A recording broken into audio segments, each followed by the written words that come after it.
오늘 에베소서 4장 25절로 32절까지 말씀을 통해서 새 사람의 공동체 생활이라고 하는 주제로 함께 말씀을 나누려고 합니다. 그리스도를 닮은 온유와 겸손은 자주 분노하는 성향을 누그러뜨리는 해독제다라고 셜리 혹스트라라고 하는 사람이 이야기를 했습니다. 바울은 에베소 그리스도인들에게 세상의 헛된 우상과 옛사람을 버리고 거룩한 새 사람을 입으라고 권면하였습니다. 이제 구체적인 삶의 영역에서 그리스도인답게 사는 법이 어떤 것인지를 우리에게 설명하고 있습니다. 여기 전제가 뭐냐면 이미 우리가 무엇이 되었으니요? 새 사람이 되었으니, 이미 우리가 교회를 다니는 자가 아니라 교회가 되었으니 이제는 새 사람답게 공동체 내에서 구체적으로 어떻게 살아야 되는지를 우리에게 설명하고 있습니다. 특히 감정과 언어 그리고 행실이 하나님 앞에서 거룩해야 할 것을 강조하고 있습니다. 여러분, 2005년 여름이에요. 지금부터 한 20년 전 일이죠. 미국의 남동부 해안지대를 강타한 허리케인 이 카트리나로 인해서 뉴올리언스가 물에 잠겼습니다. 6만 명 이상의 이재민이 발생했는데, 이렇게 태풍이 불고 이재민이 발생하면 사람들 마음 가운데 어떤 마음이 생겨요? 서로 불쌍히 여기고 도와줘야 하고 협력해야 되는 마음이 생겨야 되는데, 여기는 약탈과 방화와 성폭행 등 문제가 발생을 했어요. 그래서 군대까지 출동을 했어요. 가까스로 질서를 수습했습니다. 근데 그때 약 1,500명의 사망자를 냈습니다. 한 기자가 태풍 카트리나로 인해 피해를 당한 사람들을 찾아가 인터뷰를 해요. 많은 사람이 지옥 같은 상황이라고 분노하며 불평을 늘어놓았습니다. 오랫동안 살던 집을 이로써 이 더위에 마실 물도 부족하고 에어컨도 전기도 없어 죽을 지경인데 왜 정부가 빨리 안 도와주는지 모르겠다라고 이렇게 불평을 합니다. 그런데 한 여성은 달랐습니다. 아주 평안한 얼굴로 이만하면 감사할 뿐입니다 라고 말을 해요. 기자가 뭐가 감사한지 물었어요. 살아있다는 것만으로도 감사합니다. 그 여성의 손에는 성경책이 들려 있었습니다. 이런 상황에서도 하나님이 모든 것을 다스리시기에 희망이 있습니다. 자신의 삶이 하나님의 은혜로 유지되는 것임을 아는 사람은 삶을 소중히 여기며 살아갑니다. 여러분, 좋은 믿음은 좋은 태도라고 하는 그릇에 담겨 있어요.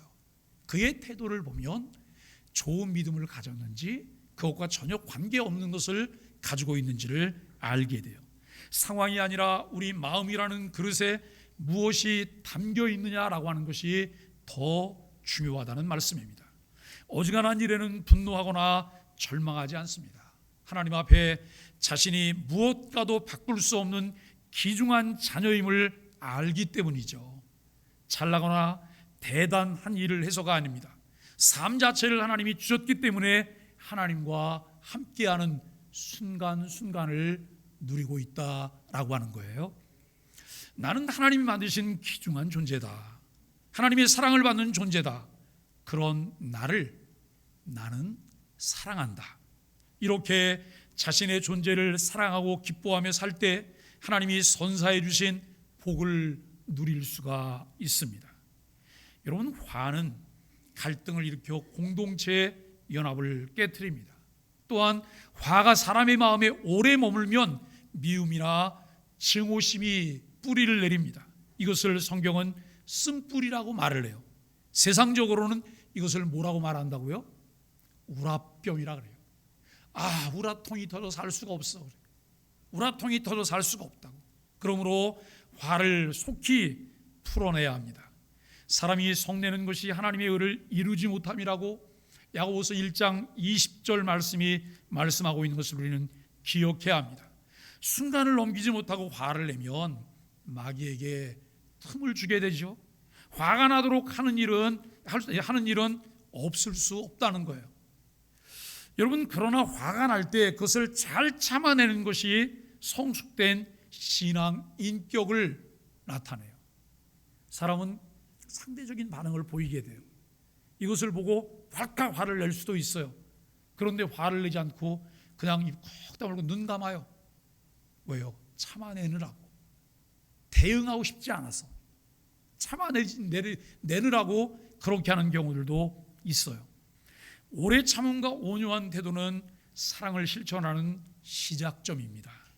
본문에서 바울은 세 사람으로 어떻게 공동체 생활을 해야 하는지 구체적인 지침들을 제공하고 있는데, 이 지침은 벗어버려야 하는 옛사람의 특징이 먼저 제시된 후에 추구해야 하는 새 사람의 모습이 강조되고 있다라고 하는 것입니다. 첫째는 하나님보다 세상을 더 중요하게 여기고 의존하게 만드는 우상 숭배적 세계관을 버리라고 해요. 복음을 통해 계시된 그리스도 중심적 세계관을 서로에게 고취시켜서 교회가 한 믿음으로 세워져야 한다라고 하는 것입니다. 둘째는 분을 낼 수 있지만 분을 초래한 원인에 오래 집착한 나머지 상대방과의 관계와 공동체가 파괴될 정도로 분을 지속하는 죄를 저지르지 말아야 한다라고 하는 것입니다. 세 번째는 과거에는 일하지 않고 불법적으로 남의 것을 취하는 도둑과 같은 삶을 살았는데 이제는 그런 삶에서 벗어나 정당한 직업을 가지고 직접 일해서 가난한 자를 구제할 수 있도록 해야 된다라고 하는 거예요. 그러니까 여러분, 불로소득을 원하면 안 돼요.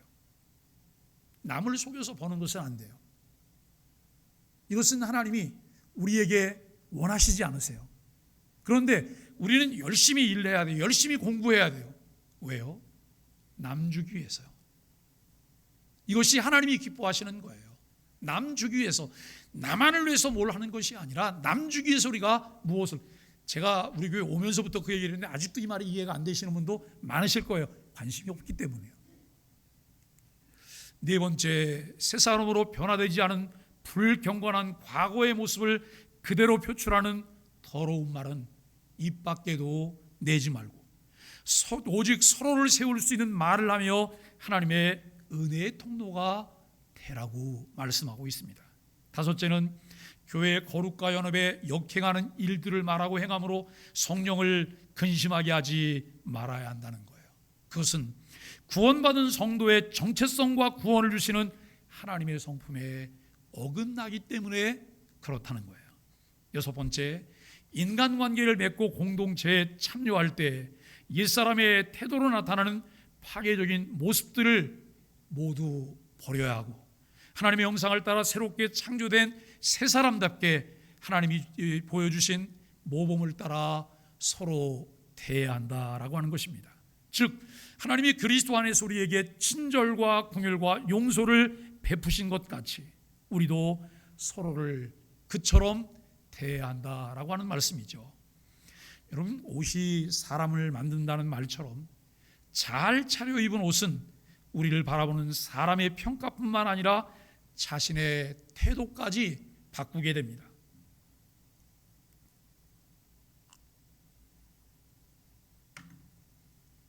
제가 마셔본 물 중에서 제일 맛있는 물은 강단에서 마시는 물이에요. 이 물은 아주 특별한 꿀물일까요? 아니에요. 그냥 물인데 왜 이 물이 제일 맛있을까요? 제가 꼭 필요할 때 마시기 때문에. 이 물이 너무 맛있어요. 나중에 한번 끝나고 한 번씩 마셔보실까요? 그리스도 안에서 새 사람이 되었다면 이제 옛사람을 벗고 새 사람으로 살아가며 어떻게 공동체 생활을 해야 하는지 실제적이며 구체적인 삶의 윤리를 오늘 본문이 말씀하고 있습니다.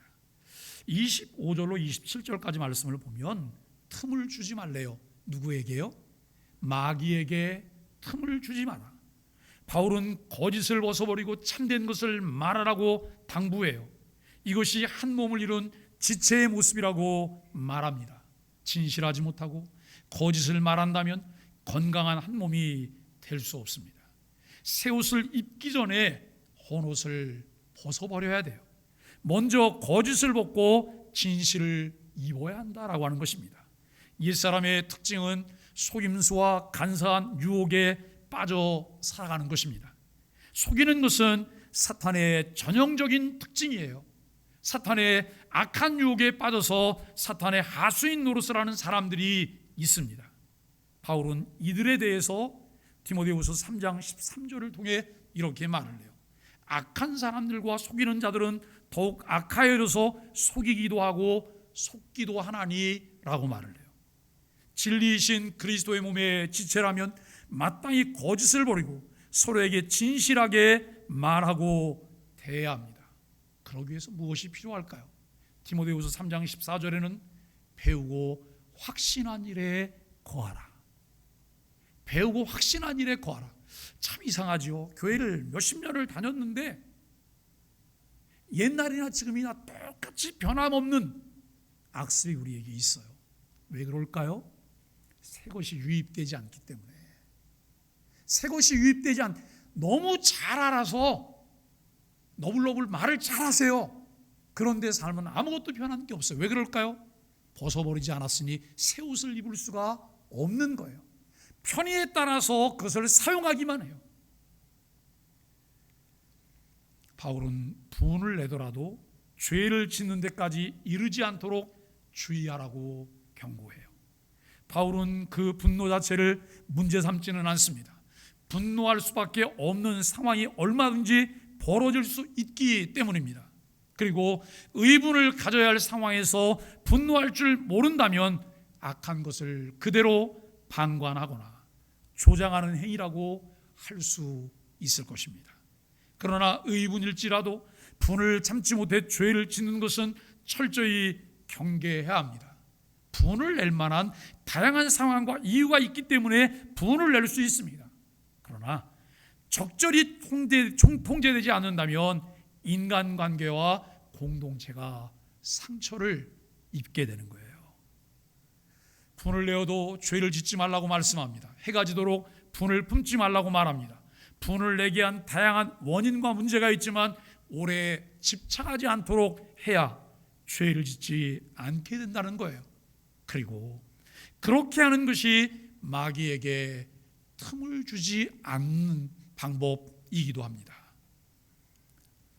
여기 28절로 29절에 보면 이웃을 섬기는 언어와 행실을 말합니다. 바울은 도둑질하는 사람은 돌이켜 자기 손으로 수고해 가난한 자를 구제하라고 권면해요. 여러분, 남의 집에 들어가서 남의 물건을 가져오는 것, 이거 도둑질이죠? 도둑질이에요. 이건 어떨까요? 내가 세금을 낼 만큼 돈을 벌었는데 그 세금을 안 내려고 편법을 사용해요. 그래서 여러분 결과적으로는 탈세를 했어요. 도둑질일까요? 아닐까요? 도둑질이에요. 남의 지식을 내가 그냥 가져왔어요. 이거 도둑질일까요? 아닐까요? 당연히 도둑질이에요. 여러분, 현대 사회의 가장 무서운 도둑은 남의 정보를 가져오는 거예요. 남의 정보를 수고하지 않고 남이 만들어 놓은 정보를. 그래서 우리나라에 여러분 그 큰 대기업에서 일하고 있던 근로자들이, 연구원들이 스카우트 제의를 받아요. 어디로부터요? 중국으로부터. 아주 거액의 여러분 그 연봉을 제시하고 보너스를 제시하면서 스카우트를 하려고 해요. 그 스카우트를 할 때 그분이 유능한 인재이기도 하지만 그분이 그 회사를 다닐 때 여러분 연구하고 개발했던 그 자료를 가져오라는 거예요. 거기에서 개발하고 연구했던 것은 자기 개인의 것이 아니에요. 왜요? 그 회사의 녹을 먹으면서 만들었기 때문에 그것은 그 회사 것이에요. 그런데 이것을 가지고 가요. 그리고 여러분 굉장한 대우를 받아요. 이것은 도둑질입니다. 아무런 개념 없이 우리가 그저 내 배만 채울 수 있다면 된다고 생각해요. 여러분, 그리고 많은 부를 얻고 그것을 통해 남을 구제하는 것에 대해서 성경은 경계를 하고 있어요. 자기 손으로 수고해서 가난한 자를 구제하라고 권면해요. 남의 것을 탐하는 것을 문제로 지적하지만 본질적인 문제는 게으름이라고 말하고 있습니다. 게으름은 하나님 앞에 죄가 되는 것이죠. 또한 열심히 일하더라도 목적이 자신만을 위한 것이어서는 안 됩니다. 앞에서도 강조했지만 우리에 있어서는 항상 하나님과 함께 머물러 있어야 합니다. 남들을 돕고 그들을 주기 위해 열심히 일하고 공부해야 합니다. 우리는 그리스도 안에서 연합된 지체이기 때문에 그렇습니다. 그리스도인은 열심히 있는 손과 공율의 마음을 지녀야 합니다. 우리의 손으로 선한 일을 행함으로 하나님의 사랑과 은혜를 베풀어야 합니다. 바울은 더러운 말이 아닌 덕을 세우는 선한 말로 은혜를 끼치라고 당부합니다. 지난 주일날 다문화 축제를 우리가 우리 교회에서 했잖아요. 장소를 빌려줬어요. 우리 교회 건물이 지어지고 나서 가장 많은 인원이 우리 교회 안에 들어왔어요. 이분들은 왔다가 가세요. 우리가 너무 깜짝 놀랐던 것은 우리 한국 땅에서 다문화 사람들을 그렇게 동원할 수 있다는 거예요. 그것도 교회와 관련해서, 복음과 관련해서. 그날 러시아 팀이 여러 팀이 나왔어요. 인도네시아 팀은, 인도네시아는 모슬렘 국가예요. 그럼에도 불구하고 많은 그리스도인들이 이 안에 들어올 수 있었다는 것, 정말 대단한 일이죠. 또 여러분, 우리 교회 안에 그렇게 많은 사람들이 찾아올 수 있다고 하는 것, 대단한 일입니다. 우리 교인들이 이렇게 말씀하세요. 저분들이 다 우리 교인이었으면 좋겠어요. 이렇게 당연하죠. 어떤 분들은 그래요, 목사님, 그것을 보면서 우리 교회에도 꽤 많은 사람들이 올 수 있다고 하는 비전이 생겼어요. 당연한 일입니다. 금년에 여러 차례 많은 이들이 우리 소망의 교회를 다녀갔어요. 저는 그것을 보면서 또 하나의 하나님 주신 비전임의 현상이라고 생각해요. 어떻게 그게 되냐고요? 하나님이 하실 거예요. 하나님은 그 일에 함께 협력하는 자들을 통해서 하나님의 일을 이루실 거예요. 왜요? 하나님의 나라이기 때문에. 하나님의 나라이기 때문에. 더러운 말은 아무에게도 유익을 주지 못하지만 선한 말은 그리스도의 몸인 교회를 세우는 데 필요한 말입니다. 새 사람이 되었다고 저절로 선한 말을 하게 되는 것은 아닙니다. 의인의 입은 지혜로우며 그의 혀는 정의를 말하며라고 시편 37편 30절은 말씀하고 있습니다. 여러분, 이 말씀처럼 우리의 입에서 나오는 말이 지혜와 정의를 담아 사람을 살리고 하나님의 의를 드러내게 되기를 간절히 바랍니다. 당신의 친구는 안녕한가? 라고 하는 책이 있어요. 이 책에 보면 영적 우정과 환대의 삶을 지향하며 쓴 칼럼들을 모아놓은 책이에요. 여러분, 그 책에서 글쓴이는 말은 무엇을 일으킨다고요? 사건을 일으킨다 그래요. 말은 사건을 일으킨다라고 이야기합니다. 이 말보다 말에 대해 더 엄중하게 경고하는 말이 또 있을까요? 말과 사건이라고 해요. 그렇습니다. 말은 언제나 크고 작은 사건을 일으킵니다. 사건을 일으키지 않는 말이란 없습니다. 말 한마디로 사람을 살리기도 하고 죽이기도 해요. 말 한마디에 관계가 돈독해지기도 하고 그 좋던 관계가 높은 곳에 떨어진 사기 그릇처럼 박살이 나기도 해요. 심지어 한 사람이 내뱉은 말 한마디가 공동체를 허무는 도화선이 되기도 해요. 그렇게 무너져 내린 공동체를 재건하는 것도 한 사람의 말 한마디에서 시작되기도 한다는 거예요. 말은 사건이에요. 내 입을 떠났던 말들은 공동체를 허무는 말이었습니까? 아니면 공동체를 다시 재건하고 살리는 말이었습니까? 내가 하는 한마디에는 하나의 사건을 품고 있습니다. 사람과 사람을 이어주는 말, 그런 참된 말은 관계를 이어줍니다. 이러한 진술이 너무 좋지 않습니까? 사람과 사람을 이간시키고 사람과 사람 사이를 소원하게 만들고 사람과 사람 사이를 다투게 만들어요. 사람과 사람 사이를 분열시키고 사람과 사람 사이에 분쟁을 일으키고 사람과 사람이 모인 공동체에 생체기를 주는 말은 참된 말이 아닙니다.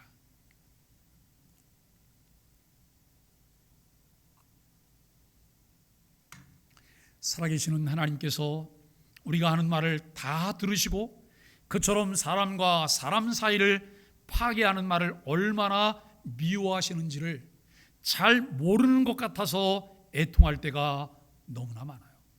그래도 소위 그리스도인이라고 하는 사람들이 교회 공동체 안에서 하는 말입니다. 사람과 사람 사이를 이어주는 말, 사람과 사람 사이를 화평케 만드는 말, 사람과 사람 사이를 연합시키는 말, 사람과 사람 사이를 동거하게 하는 말, 사람 사이를 동거하게 함으로 여러분 이 얼마나 아름다운 말일까를 생각해 봐요. 여러분 시편 133편에 보면 이 말 가운데 하나님의 복, 영생의 복이 있다라고 말을 해요. 우리가 함께 동거하는 것이 얼마나 선하고 아름다운고. 여러분 이 말들 가운데 하나님의 복이 있으며 영생이 있습니다. 이렇게 아름답고 선한 말을 하는 그가 진정 하나님을 믿는 참 신앙인입니다. 하나님의 큰 일을 하는 공동체의 큰 일꾼입니다. 여러분 교회는 말꾼이 너무 많아요. 말꾼이 너무 많아요. 사실 여러분 교회에서 말 제일 잘하는 사람을 뽑는다고 하면 누구를 꼽겠어요? 목사가 말을 제일 잘하는 거예요. 그런데 목사가 말을 잘 안 해요. 왜 말을 잘 안 할까요? 여러분 목사가 말하는 것에 귀를 기울여 주세요. 목사가 말을 잘하게 해주세요. 선한 말, 좋은 말, 은혜가 되는 말, 공동체를 살리는 말. 잠언 25장 15절 말씀에 보면 부드러운 혀는 뼈를 깎느니라 그래요. 잠언 25장 23절은 참소하는 혀는 사람의 얼굴에 분을 일으키느니라. 어떤 사람의 말은 뼈가 녹아내리게 해요. 어떤 사람의 말은 우리를 세워요. 30절로 32절은 성령을 근심하게 하지 말라. 바울은 이어서 성령을 근심하게 하지 말라고 당부합니다. 그리스도 안에서 새 사람이 된 사람은 교회를 온전함으로 이끄시는 성령을 근심하게 해서는 안 됩니다. 여기 근심하게 하지 말라라고 하는 말은 슬프게 하지 말라라고 하는 거예요. 여러분 부모가 어느 때 자녀 때문에 슬퍼요? 자녀가 잘못됐을 때, 잘못된 길로 갈 때, 부모가 무슨 말을 해도 귀를 기울이지 않고 자기 멋대로 하는데 잘못된 길로 가고 있을 때 부모님 마음이 슬픈 거예요. 성령께서는 우리의 불의한 일에 대해 근심하고 슬퍼하시며 때로 분노하시는 분입니다. 무엇보다 우리가 성령을 근심하게 하지 말아야 할 이유는 우리가 성령의 인침을 받아 하나님의 소유가 되었기 때문입니다. 하나님이 이렇게 말씀하셔요. 너는 내 것이다. 너는 내 것이다. 너는 내 것인데 우리가 그리스도에게 붙어있는 한마디인 거예요. 그렇다면 여기 여러분 본체에 붙어있는 마디 있기 때문에 본체처럼 살아야 된다고 하는 것을 우리에게 말씀하고 있는 것이죠. 하나님의 자녀, 그분의 소유된 백성으로 성령의 근심이 아닌 기쁨이 되어야 합니다. 31절과 32절은 바울은 모든 악한 말과 행위를 버리고 서로 친절하게 대하고 불쌍히 여기며 서로 용서하라고 당부하고 있습니다. 그리스도께서 우리에게 하셨듯이 인자와 긍휼로 서로 용서하라는 말씀입니다. 그리스도와 같이 하는 척 하라는 말이 아니에요. 교회의 머리이신 그리스도와 한 몸인 교회가 되었으니 우리를 통해 그리스도의 인격과 삶이 전달되게 하라는 말씀입니다. 이 마음만 있다면 앞에서 바울이 당부한 모든 것은 저절로 지켜집니다. 새 사람은 하나님의 영광과 다른 사람의 유익을 추구하는 사람입니다. 이미 우리는 새 사람이 되었습니다. 새 사람으로 그리스도와 연합된 교회이기 때문에 성령으로 하나 된 것을 힘써 지키라고 말합니다. 우리가 그리스도와 연합된 새 사람이라고 하는 것을 확신하고 있다면 우리가 분명하게 분별해야 할 것이 있습니다. 하나님이 세우신 공동체 안에서 나는 암덩어리인지 살덩어리인지를 살펴야 합니다. 나는 고름인지 피인지를 살펴야 합니다. 암덩어리는 아무리 오래 붙들고 있어도 암덩어리가 살이 되지 않아요. 고름은 아무리 정성을 들여도 피가 될 수가 없다는 거예요. 암덩어리도 고름도 내 몸에 붙어있는 내 몸의 일부니까 그대로 가지고 가야 할까요? 어떻게 생각하세요? 여러분, 고름 때문에 살이 점점 더 넓게 썩어가고 있어요? 그런데 내 몸의 일부니까 그대로 가지고 있어야 될까요? 내 몸에 암덩어리가 발견됐어요. 근데 여러분, 내 몸의 일부니까 그걸 그대로 가지고 있어야 할까요? 그러면 어떻게 되는지 우리가 다 알잖아요. 다 썩습니다. 사랑하는 소망의 가족 여러분,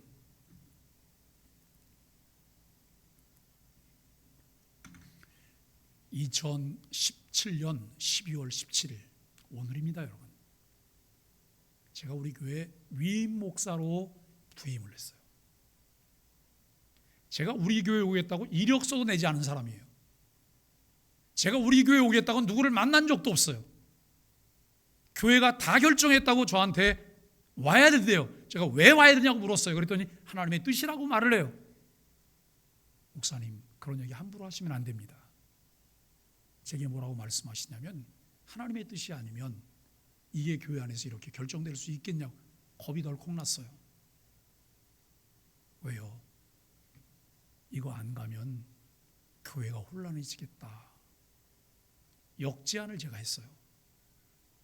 목사님, 기도하면서 제가 제안합니다. 이 제안대로 되면 군말 안 하고 가겠습니다. 그게 뭐냐면, 저는 목회를 하는 동안 우리 교회가 3번째 청빙을 받은 교회예요. 교회 개척하고 5년 정도쯤 됐을 때 교회가 청빙을 했어요. 개척한 교회를 두고 갈 수 없어요. 그리고 여러분, 제가 우리 개척한 교회를 사임하기 한 5, 6년 전에 또 서울에 있는 한 교회가 저를 청빙했어요. 왜 노했는지 아세요? 그때는 교회가 교회 건물을 사고 리모델링을 하면서 어려운 일을 만났어요. 정말 힘든 그런 시기예요. 그래서 나는 갈 수 없다고 노했어요. 첫 번째, 제 가족들하고는 상의도 안 했어요. 두 번째, 상의 안 하고 다 했어요. 그런데 제 집사람이 알게 됐어요. 저한테 이런 얘기를 했어요. 목사님, 가야지 왜 안 갑니까? 목사님이 그동안 가지고 있는 역량들을 새 교회에 가서 쏟아놓으며 하나님의 나라를 위해서 일해야 되는데 왜 안 갑니까? 제가 이렇게 얘기했어요. 하나님은 내가 꼭 필요하면 나를 다시 청빙할 거다. 나를 다시 청빙할 거다. 그랬더니 제 아내가 저한테 이런 말, 목사님은 아직도 꿈속에서 헤매네요. 지금 얼마나 많은 젊은 유학파들이 있는데 누가 목사님을 청빙을 해요?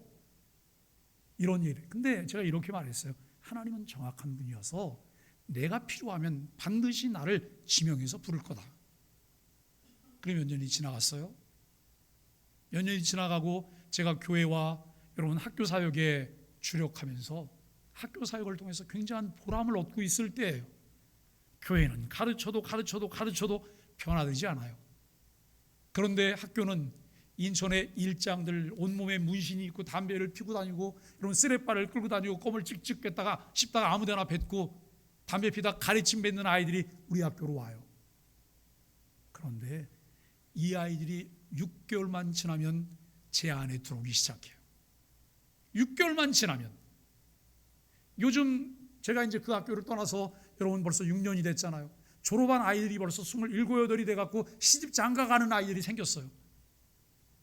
이번 12월 초에도 한 아이가 장가를 간다고 문자가 왔어요. 쌤, 와주실 거죠? 너무 간단한 초대장이에요. 와주실 거죠? 제가 뭐라 그래? 아니, 안 가? 그럴까요? 쌤, 꼭 간다. 꼭 간다. 가서 아이들을 축복하고 그리고 돌아왔어요. 근데 여러분, 그 즈음에 우리 교회로부터 일방적인 청빙을 받은 거예요. 그때 제가 제안했던 게 뭐냐면, 우리 가족들에게 설명하고 아내나 자녀들 중에 누가 머뭇거리면 저는 안 갑니다. 그리고 톡방에다가 올렸어요.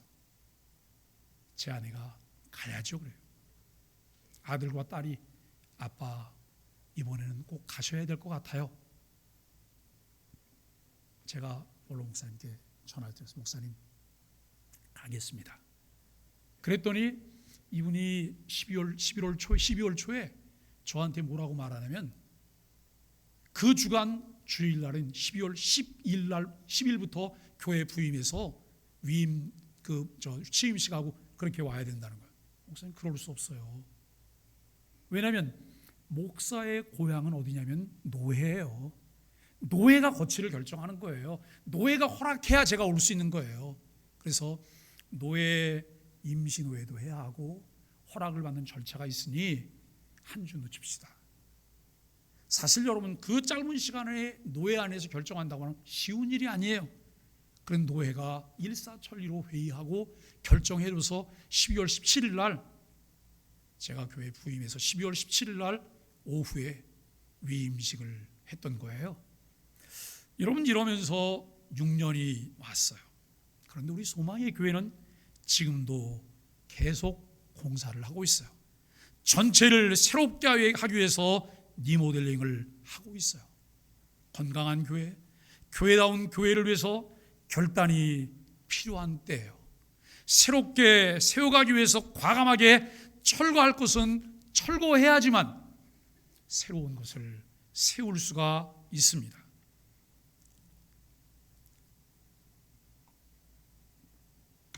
세 사람의 공동체 생활 원리를 잘 이해하고 교회와 함께 하나님의 나라를 제대로 세워가는 일에 함께하는 소망의 공동체가 되기를 예수 그리스도 이름으로 간절히 축복합니다.